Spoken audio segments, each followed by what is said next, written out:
mi karon? Dili ba kalderita day? Kalderita na imo? Be, tanawa ta be? Wala may... Tiyag na! Cut lang naman. Okay, sa? Okay. Dali. Abi na ko ibalik mo kalderita. Oo. Siya maghimo ko ng kalderita, ako pod magluto ko og nilagpad. Nakita ni ako sa YouTube, so ako lang po siyang sunon nilagpad recipe sa Cebu. Okay, pakita na ko sa inyo ang ingredient ba? Basta basta mga lamas. Ayan, na ay baboy. Sibuyas nga, kumbaga dahon sa sibuyas, na ay sibuyas, din na apoy ahos, carrots og patatas. Let's start. Tanan ko'y kaha nga, init na daan, so magbutang na lang taog mantika. Unahon na to og isa ang sibuyas, kay ang sibuyas manggod, ay sura nasuko na ang sibuyas oh. Kaya ang sibuyas manggod, mag-moist ba? Moist. Ito lang na, magtubig.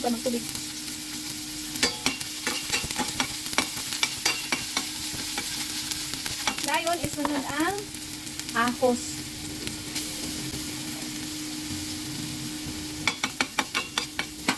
Kapag naman ko, di kayo na may istorya kung may unahon. Ang isa, isunod siya. Kapag naman pantanan, wala naman luto. Pero, nanganahan ko may istorya ba? Ngayon, isunod ako ang akong karne na baboy. Ayan. Nilagpan niya siya, pero hiwa na ko itong baboy, dili siya nilagpat.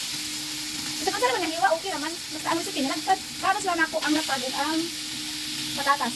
Okay?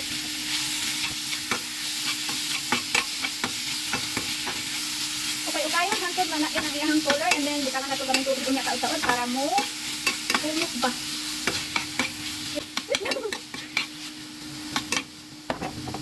So, di ara, okay na siya. Wala na kuwa-kuwa. So, pwede na tayo magbutang og soy sauce. Soy sauce, 1 tablespoon.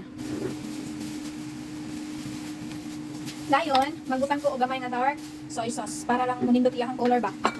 So, ani na siya kagamay no, kay kanang parat man siya. Para tagani ang soy sauce, unya imo pa yung daghan. So, gamay lang kang kuan ang bapang panindot sa iyang color sa karne.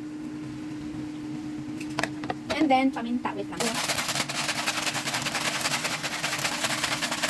Gamit din nga karne no, kay lomo. Pork lomo, kay dali ra bitaw siya maluto, dali ra siya malata. So, dili na ta kinahanglan kaayo magpabukal og harang dugaya. Nigamit naman kog soy sauce, nigamit sa ko og dark soy sauce, so dili na ko mogamit og asin kay magparat na unya. Pero depende ra na sa inyo ha, kay dahil ba yata og kana ang lain tao kung sita na panlasa ba dahil tao panlasa. Sa ang uban, himalat ang uban ko hinabang. Ako sakto ra. Magutang ta og tubig. Okay, add water para lumambot konti yung karne. Pero sakit lang naman yan kasi ano, lomo naman yun. Lomo naman yun. Ano yun? Lomo naman yung gamit natin na karne. So madali lang yan siya. Takuban sa nato para dali bubukal. Check na nato ni Vic kung pwede na. Okay, pwede na siya. Butan na nato ang atong carrots ug patatas.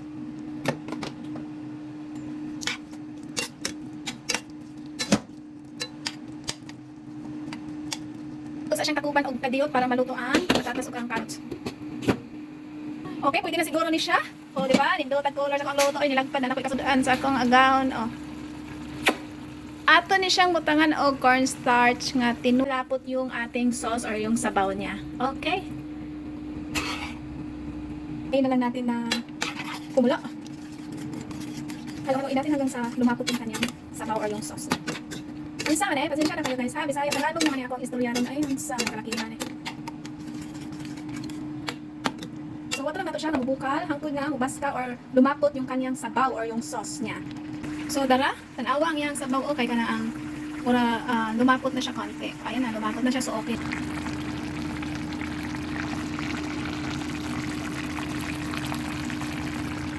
Okay, ilagay na natin ang dahon ng Cebu.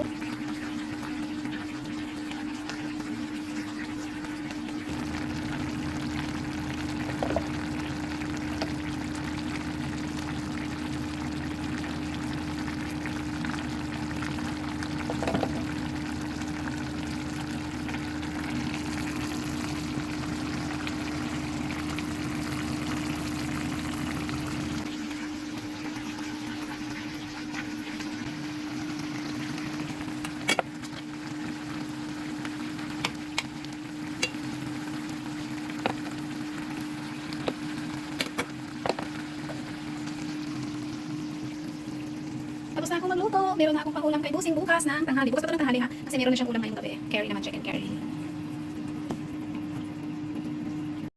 Thank you all for watching this here.